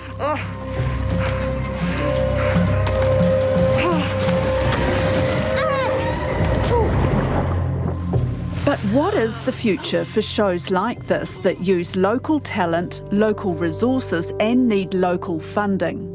If it became that our screen industry was basically just that we were a serving post for international production shooting here, I think that would be a big cultural loss. You know, losing the New Zealand voice, New Zealand stories, New Zealand humour. At a time where society is quite divided, I think you really need all of that. That's Irene Gardner, president of the Screen Producers Guild, SPADA. And she's putting out the warning ahead of the Guild's annual conference in Wellington tomorrow with a message to the incoming government. Do something about it or this $3 billion industry will shrivel up. And she's not the only one. Here's Duncan Grieve from the spin-off. This is a very present problem, and it's going to arrive in front of the incoming ministers, and they will have to decide, are they just going to let the local industry sort of decay, or are they going to make an intervention? I'm Sharon Brett-Kelly, and today on The Detail, the film and TV industry joins the queue for more money from the new government. Top of the list, a 5% levy on international streamers like Netflix. So how bad is it? Well, Irene's response might surprise you. It's been quite a challenging year for the New Zealand screen industry, but there's also been good things. I mean, the good thing at the moment is because we've had a few years now of the New Zealand screen production rebate, and because during COVID we had a specific initiative, the Premium Fund that NZ On Air and the NZFC administered together, which was basically an initiative to try and get us doing more international series drama, feature films, more co-pros, just getting out into the world a bit more. And the fruits of that initiative are coming through at the moment, combined with a few years, as I say, of having the rebate. And so it's probably the best time ever in terms of getting New Zealand shows screening around the world, selling around the world, or co-pros, you know, co-productions going around the world. Some examples? After the Party, which just started on TVNZ, and which I just noticed has been listed as one of the top shows to watch out for at MIPCOM, the market, so that's great. Far North, The Gone, which was an Irish-New Zealand co-production that did very well. There's a few other series still coming through. Mystic, the young people's series about a girl and her horse. That's gone all around the world. Let's just pause, Irene, there and explain some of these acronyms she's talking about. MIPCOM is the International Market of Communications Programs, basically a trade show on in Cannes every year. NZFC is the New Zealand Film Commission, a key funding agency alongside NZ On Air and Te Mangai Pāho. So that's the funding. What about the sales? Well, as Irene says, there are lots of wins for our homegrown dramas overseas. At home? It's been pretty tough. Obviously, the writers' strike in Hollywood has almost completely wiped out international production, which is the bit of our industry that's the bit that pumps the money into New Zealand. And we need both. International feeds local, local feeds international. And then in terms of domestic production, it's been a tough year because the economy is hard and therefore ad revenue is down. And that is compounded by the ongoing impact that the international streaming platforms are having on local audiences and therefore local advertising revenue. At the more public media end of it, we're very lucky in that, successive governments have supported the Film Commission, NZ On Air and Te Mangai Pāo. So, that support is still there.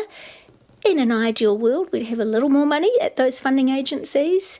To be fair, it's never easy in New Zealand because we're a small territory, so we're a small population, so we're a small potential audience, and there's never really quite enough money to do all the things we'd like to do. And when we talk about content, what are you talking about here in terms of your members? They're working on what, drama, factual? Yeah, lots of feature film producers, lots of drama producers, factual, big production companies, small production companies. Yeah, it's broad.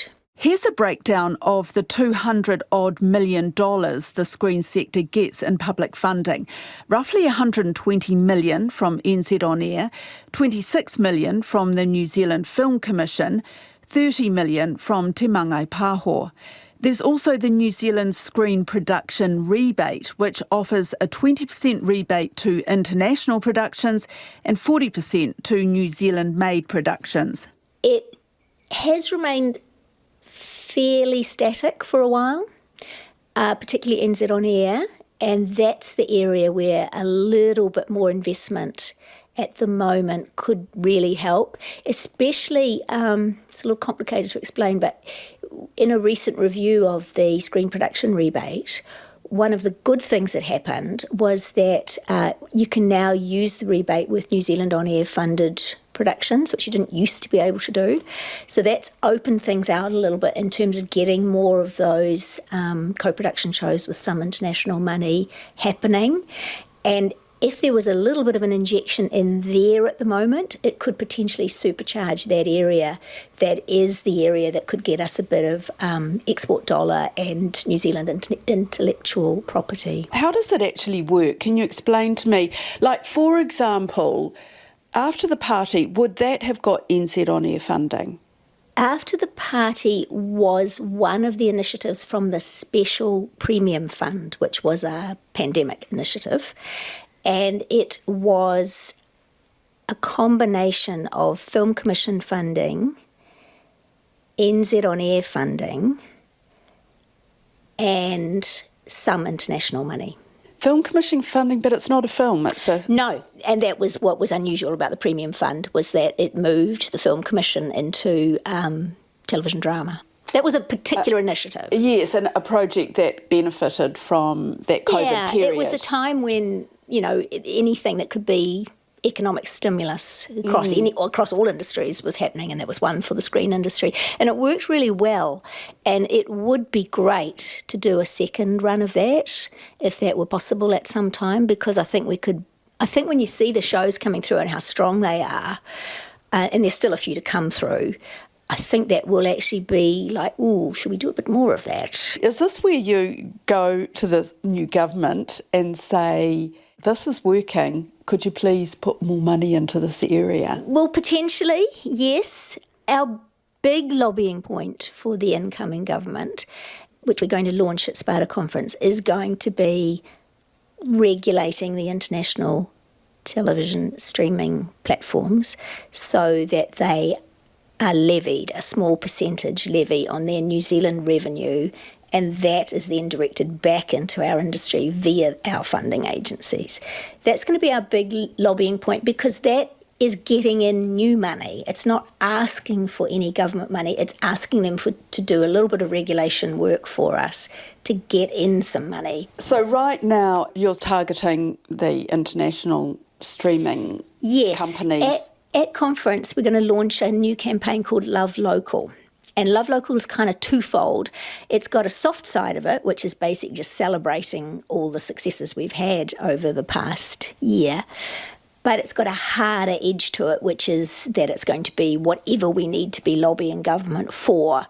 And our key things are going to be levying the streamers, keeping our funding agencies securely funded, and keeping the screen production rebate as competitive as we can.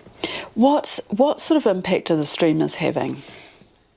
It's pretty devastating, really. I mean, they have taken out an enormous amount of New Zealand viewership. You know, the sort of viewership that our networks used to have is just massively altered by the presence of the streamers. So that then means ad revenue is massively down. And that's money that used to get ploughed back into local production, you know, the more commercial end of local production, the end that isn't funded by the funding agencies, which are more focused on the public media end of things. So it's been incredibly tough, and you see that with what's happening with our big networks, TVNZ and 3, you know, that there's cutbacks, there's less local commissioning, less local production. They're trying their hardest to keep it going because it's important and New Zealanders like it, and, you know, it's a point of difference. But it is tough. It's tough internationally. This is a global issue. The Spin-Off's Duncan Grieve has been writing about the industry's calls for a levy on the streamers for some time. He thinks the 5% isn't enough and government intervention is urgent. You have to kind of look at what the sort of function of screen content is, and it has a number of them. There is an economic development argument, which is part of what SPARTA will be making, but there's also a sense of having our own distinct local culture and language. And that's one of the things that television sort of provided, in the previous era. When we go to Netflix, it's actually shocking how little New Zealand content there is on Netflix. If they wanted to just sort of try and make this problem go away, they could have commissioned a few shows or bought some libraries of local content. But when I looked recently, there were a total of 7 New Zealand productions out of a library of thousands. And, you know, if you think about as audiences transfer from, you know, TVNZ or 3 to Netflix, they go from a place where they'll see a huge amount of local content and news to a place where they'll see almost none. And so the government, if it wants to maintain that beneficial kind of cultural halo that sat with the local platforms, having some sort of mechanism to force them to participate in the local production sector feels inevitable to me. It's not even a lot of money that Irene Gardner and SPARTA are talking about. I mean, 5%, it would end up between $20 and $30 million a year. And this is across the board. It's not even just for Netflix. Yeah, I think that it is hard to know because often these services don't break out their local revenues. They don't pay a lot of local tax, so it's hard to get a real firm sense on the scale of their local businesses. Or in the case of Apple and Amazon, they're actually part of much larger streaming, you know, revenues as a percentage of their overall global revenues typically. So it's very hard to know how much money is going out. But I personally think that SPARTA has probably opened with a bid that is a bit small, because this isn't a levy in the sense of it's just taking money and putting it into general taxation or distributing it through New Zealand On Air, for example. This is essentially asking for them to spend some of what they're already spending on content. You know, Netflix is spending, you know, more than 20 billion New Zealand dollars on content every year, spending some of it in the place where it generates that revenue. So I think they could have gone in with sort of 10%, knowing that this is invariably going to be a negotiation and your number will likely come down. I just don't see that 5% is ever going to generate significant enough revenue for a sector that is, you know, currently its New Zealand On Air proportion is over $100 million, and its overall scale is you know, depending on how you measure it, in the billions. Its dependence on public money at the moment is really high. It really needs the government support on it. Yeah, I mean, if you go back to the foundation of New Zealand On Air, our market was too small to naturally provide some forms of, you know, culture and entertainment, TV drama, documentaries, comedy. Those are still forms which are broadly very popular with the public and that Netflix makes and shows a lot of, but it just doesn't commission any of them here. So if we want to have comedy, drama and documentary that help us understand ourselves in different ways as a country, then we need a mechanism to sort of fund that, because at 5 million people, you can't really commercially fund it. New Zealand On Air does it reasonably well, given the constraints it operates under for New Zealand-based platforms, but the biggest platforms are YouTube and Netflix. Netflix is the most TV-like of those. Have you ever had any contact with any of the streamers? I'm just wondering how easy it is to even get a meeting or any kind of person to talk to.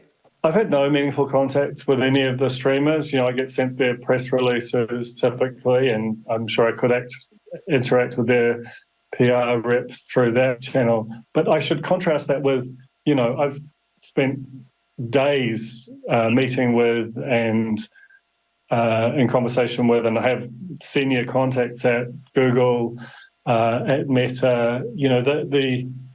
Those kind of platforms are much more accessible to New Zealand, certainly from my perspective, than the streamers, which absolutely want our eyes and want our credit cards, but are almost deliberately small and hard to access for, from an industry perspective, I feel. This industry really needs the government to get involved here. I mean, the government needs to ask itself some big questions about technology much more broadly than this. It needs to look at what the country looked like in, say, the year 2000 and what it looks like now, and what, that very well-established drift might look like in 5 or 10 years, because we can see what the trends are, and ask which of the things which are sort of decaying are meaningful. Is it a problem that we're losing journalism? Is it a problem that we're losing locally produced drama, locally produced video news, locally produced comedy and documentary? And if the answer is yes, then it needs to figure out a way of solving those two things. And the companies, their revenues are locally either in the hundreds of millions or the billions of dollars. You can see that ultimately when they land in their parent companies, they're either typically very profitable, or in Netflix's case, they're spending enormous amounts on content. And all you're really saying is you've got to leave some share of that here. They typically don't pay income tax. And that's a sort of separate discussion, which is also in progress. But it's fairly clear now that there is a case for some form of levy or regulatory intervention, which allows for a small country like New Zealand to be seen and recognised and have its local institutions protected, even as audience behaviour sort of moves to an increasingly very small number of platforms. And what's your sense, Duncan, about the future for our local TV and film production industry? Well, it really does depend on how the government responds to this kind of a campaign. The previous government, it wasn't unaware of these trends, and it's not like it didn't try. There was the Public Interest Journalism Fund, there was the attempted merger of RNZ and TVNZ, and during COVID there was Te Puna Kairangi, which was a jointly administered fund between the Film Commission and New Zealand On Air, which aimed to produce sort of ultra premium film and television productions, and that's where After the Party came from, and is generally speaking why that is an exceptional piece of television that sort of feels a level above from what we typically produce. But all of the interventions had the air of being patches and not being something that was going to fundamentally solve for the issues that the industry faces and will continue to face. And unless the incoming government goes that layer deeper and looks at what the structural issues facing the industry are and decides that they matter, then they are just going to preside over a continuing sort of shrinking, breaking, disappearing of film, of television, of news, and these related media industries. Lots of different territories are trying lots of different things in terms of regulation of the streamers. Some are trying to do a local content quota, some are trying to do a levy, some are trying to do a mixture of both. And so we're perhaps a little late in getting going, so I think we need to get going, get the work done, because it's going to take a bit of work to work out what is achievable and is it achievable and how do we best do it. We are suggesting a 5% levy. There may be a different way of doing this. Inevitably, these are big businesses we're talking about and they'll push back and, of course they will. But I guess my argument to that would be it is not actually in their interests to hurt local production globally because they need content. So they are a part of the screen ecosystem. They are a part of the New Zealand screen ecosystem.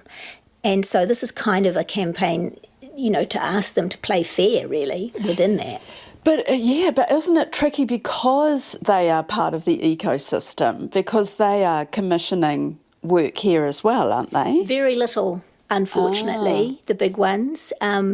The big ones are Netflix, Disney, Apple and Amazon. And yes, they have bought the odd New Zealand show, and yes, they have commissioned the odd New Zealand show, but not very many. And they take a lot of our audience and give very little back.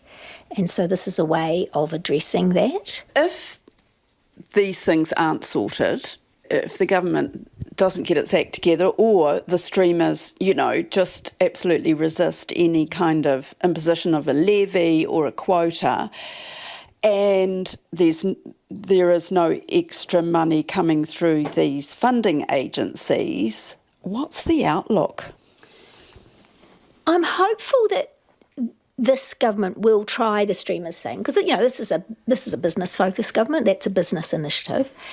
If they get to a point where they realise it's just not going to be something they can do regulation-wise, I would be prepared to have a go at approaching the streamers and trying to see if they would do anything on a voluntary, just commission more New Zealand content in a sort of a good corporate citizen way. People in my industry laugh at me when I say that and say I am far too optimistic, but I am the eternal optimist and I would give that a go. You'd do it yourself, you mean? Well, Sparta would. Sparta, yeah. So, I would front it, but yeah, it would be Sparta and the rest of the industry. So I don't know how strongly New Zealanders feel about this. I think they probably do feel quite strongly. I think if it became that our screen industry was basically just that we were a serving post for international production shooting here, I think that would be a big cultural loss, losing the New Zealand voice, New Zealand stories, New Zealand humour. At a time where society is quite divided, I think you really need all of that. That's it for today. I'm Sharon Brett-Kelly. The Detail is supported by the Public Interest Journalism Fund. Today's episode was engineered by William Saunders. Our producers are Alexia Russell and Bonnie Harrison. Thanks to Irene Gardner and Duncan Grieve. Mā te wā. And thank you, Sharon. You can hear that episode again on rnz.co.nz or the RNZ app or wherever you download your podcasts. The Detail will be back tomorrow. It is 5 minutes to 7. You're with me, Evie Ashton, through to 7 o'clock. It's all go at the Canterbury Showgrounds, and this morning the gates opened for the annual agricultural show. More than 100,000 people came to last year's 3-day event, and organisers are aiming to top that this year. Here's RNZ rural reporter Sally Murphy at the Showgrounds, speaking with Corin Dan on Morning Report. Where are you at the moment? Are you sort of in amongst the animals? What's your position? We're in the big marquee area, the main building where all